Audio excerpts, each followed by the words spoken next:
Skuld is iets wat so stil in ons lewe insluip. Dit beloof gerief, maar in die langtermyn vra dit 'n prys wat partykeer meer is as wat ons verwag.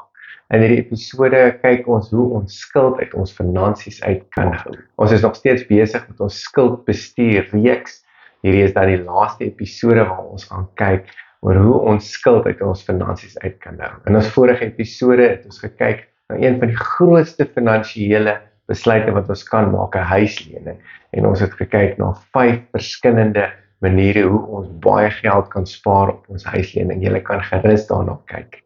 Ons het na scenario's gekyk op rentekoerse, deposito's, onderhandeling van kooppryse, aantal jare wat lenings uitgeneem kan word en ekstra maandelikse betalings. So gaan loer gerus die vorige episodes in en dan is ek ook opgewonde aan ons volgende tema wat op pad is, beleggingsbeginsels. Voor ons kyk na 'n paar gedagtes oor hoe ons skuld kan beveg en uit ons finansies uithou, kom ons kyk wat sê die woord. Ek lees uit Lukas 16 vers 10 uit die 33 vertaling. Hy wat getrou is in die minste is ook in die grote getrou. En hy wat onregverdig is in die minste is ook in die grote onregverdig. As julle dan nie getrou was in die onregverdige mammon nie, wie sal julle die ware goed toevertrou? Ek lees ook in die boodskap uit Lukas 16 uit. Wie in die geringste betroubaar is ook betroubaar waar dit om baie gaan. En wie in die geringste oneerlik is ook oneerlik waar dit om baie gaan. As julle dan nie betroubaar was wat die oneerlike mammon betref nie, wie sal julle met die ware rykdom vertrou? In Lukas 16 word die vraag gevra, as ons met mammon, met geld, eens nie getrou kan wees nie, hoe kan die Here ons met meer vertrou? Hoe kan hy ons met meer verantwoordelikhede? Hoe kan hy vir ons groter openbarings gee as ons nie eens die bietjie wat hy in ons hand sit getrou en goeie rentmeters daarmee kan wees nie?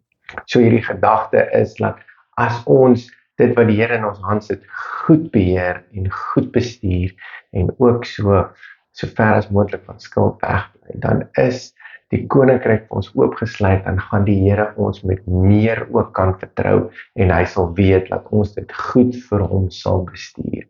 Dis daai bates onder bestuur, alles wat God vir ons gee is uit genade uit en ons moet vir hom wys, Here, ons is getrou met wat U ons gee en hy kan ons met nog vertrou. En hy weet, dis in goeie hande, dis 'n goeie kanaal en jy bestuur dit vir ons goed en dit gaan na sy wil toe en na sy weë toe en nie na ons eie nie. Hier is dan 'n paar gedagtes wat ons kan vermy om in die skuldstryk te trap. Voordat jy 'n groot aankoop doen, vra die vraag, is dit regtig waar nodig of dompel ek myself nou net onnodig in skuld? En as ek dit nie nou kontant kan bekostig nie, moet ek dit regtig maar koop of nie? Vra jouself die volgende vraag. Leef ek onder my vermoë? En hier is dit nie om synig te wees nie, maar het ek 'n gedeelte van my inkomste wat inkom, hou ek terug of spandeer ek net alles? Is ek roekeloos met my finansies of sit ek 'n gedeelte weg om seker te maak vir die tye wat dit 'n bietjie dun is, dat ek myself kan finansier en nie na ander instansies toe moet gaan om my te help nie? Kan jy wag op bevrediging of moet jy dit nou koop? Die wêreld sê koop nou, betaal later, maar nee, koninkryk beginsels is wag nou en geniet dit later. Spaar liewerster 'n bietjie ekstra sodat jy dit kontant kan koop en nie op skuld nie en dan gaan jy dit ook meer waardeer en die waarde daarvan sal ook vir jou groter wees. Dit sal 'n groter wen vir jou wees as jy weet jy het dit kontant betaal en jy hoef nie verder te sukkel met skuld nie. Die volgende gedagte het ek al 'n paar keer genoem in my sessies, 'n noodfonds. Maar miskien moet ons dit nie meer 'n noodfonds noem nie. Kom ons noem dit raak jou eie bank. Maak seker dat jy ekstra fondse by jouself het om jouself te finansier in tye van nood of in tye wat jy dit nodig het, sodat jy nie ander in die oë moet kyk om jou te befonds nie. Die laaste gedagte is, as jy skuld moet gebruik en jy gaan teen iewers moet, dat dit strategies sal gebruik word en nie emosioneel nie. So indien jy miskien 'n huis moet koop of 'n groot lening moet aangaan vir 'n besigheidsprojek of belegging, laat hierdie besluit uit gebed uit sal gaan, beplanning en wyse advies wees en dat dit nie op 'n emosie gebaseer is nie, dat dit nie impulsief sal wees en jou in skuld en dompel nie, maar dat dit 'n oordenkte saak sal wees wanneer jy wel skuld moet gebruik. 'n Laaste gedagte, as jy skuld het, hierdie is nie om jou sleg te laat voel nie. Dis nie om jou te oordeel nie. Dis net om 'n gesprek los te maak om te sê God is nie kwaad vir jou nie. Ons is geroep as goeie rentmeesters en ons maak net bewus daarvan dat as ons met skuld te doen het, dat ons dit so vinnig as moontlik uit ons lewe uitkry, want God wil hê ons moet vry wees. En skuldvry bring 'n vrede en 'n vryheid wat die Here vir sy kinders wil hê.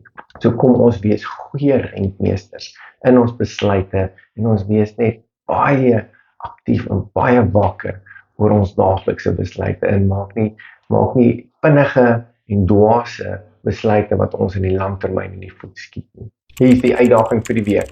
Hierdie week se uitdaging is net om te gaan kyk hoe jy skuld op een of ander manier kan beveg. Moet jy dalk 'n strategie uitwerk, moet jy dalk ekstra betalings doen, moet jy dalk jou eie bank beginne wees en vir jouself geld wegsit vir wat ons nou nie meer noodfonds noem nie, maar raak jou eie bank.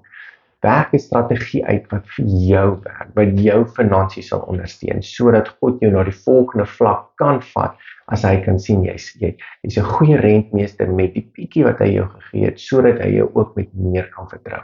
En as jy reeds skuldvry is, prys die Here. Staan dan net reg vir wat die Here in jou lewe verder wil doen. Baie dankie dat jy deel was van hierdie sessie. As jy iets ontvang het, deel dit gerus met iemand, sodat ons ook die woord kan versprei en koninkryk beginsels bewus maak by ander. Kom ek sluit ons af. Dankie Here Jesus vir die goedheid, vir die getrouheid. Here, dankie dat U las lig is. Dankie dat U ons vry wil hê, ook van mammon, Here. Dankie dat ons in die min sal getrou wees, sodat U ons met meer kan vertrou. Nie net vir finansies, Here, maar ook in die geestelike beloftes, in die geestelike gawes, Here, in U koninkryk. Dankie vir U goeie vaderskap, U liefde en getrouheid, ons eer U en ons is lief vir U. In Jesus naam, amen. Baie dankie dat jy deel was, tonne seën vir jou, en hou moed, en stap 'n lekker pad saam met die Here.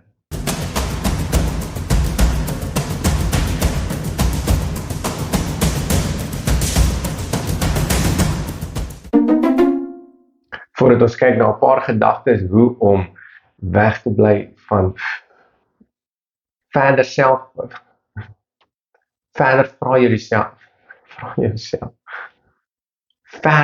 vra jouself die vraag, leef ek onder my vermoë van my finansies wat inkom, my inkomste. Ek sien dit verbaas.